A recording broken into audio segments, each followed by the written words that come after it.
서영교 의원님 질의해 주시고 그 다음에 신동호 의원님 질의해 주시기 바랍니다. 고민 안 해요. 그 다음에 하겠습니다. 예, 제가 질문하겠습니다. 우리 김예원 변호사님은 검찰은 기소, 경찰은 검찰이 수사권과 기소권을 다 갖고 있는 걸 분리할 필요가 있다. 이거에 동의하시나요? 직접 수사 개시권 가지지 않고 네. 그 보안 수사 정도만 잘할 수 있게 해야 된다고 생각합니다. 우리 김예원 변호사님이 아까 제기하신 아동학대, 이게 원래 검찰이 수사하는 범인가요? 검찰이 현재는 아동학대 사건은 아동복지법에 따라서 전권 송치되고 있습니다. 아동학대 사건, 그리고 아까 시체 사건, 이런 게 아동학대 사건이 검찰의 정권으로 가게 네. 되어 있나요? 네네. 법 조문 해석상 아동학대 사건은 그 고발로 들어온 사건이라도 일단 실무상 지금까지는 그 정권이 다 부경공선 방대라고 하는 7개의 범주인데요. 거기서 김필성 변호사님한테 질문할게요.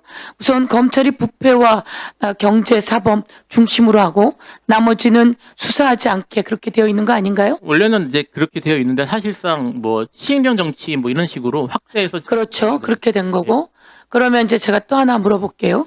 경찰이 수사하면 안 되나요? 아니죠. 경찰이 아동학대 관련해서 수사하면 잘못하나요? 김혜원 변호사님?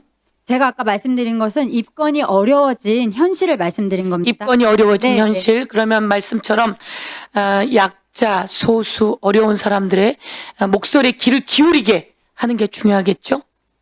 예, 그게 아주 중요할 거라고 생각합니다.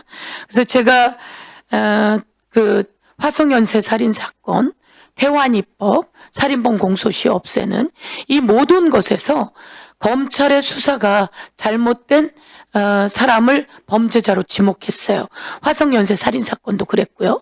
그렇죠? 그래서 저는 검찰이든 경찰이든 부패하고 잘못된 자들을 바로잡는 게 우리가 해야 될 일이다, 이렇게 생각합니다.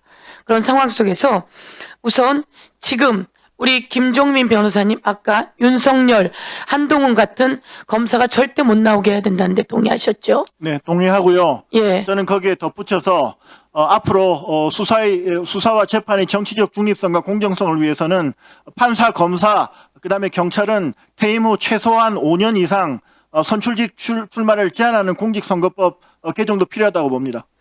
판사, 검사, 고위직들은 최소한 퇴임 후 경찰도 포함됩니다. 연관되어 있는 그런 직업에도 가지 않는 게 필요하다. 네. 이렇게도 보시죠. 제가 이제 화면을 한번 들어봐 주세요. 모든 분들이 다 동의하시는 겁니다. 지금은 검찰이 어떤 나쁜 짓을 했는지, 김학의 사건입니다. 김학의 사건 관련해서 모두 다 저게 김학의라고 하는 거 알아요. 법무부 차관으로 되고 나서 김학의는 사퇴를 합니다.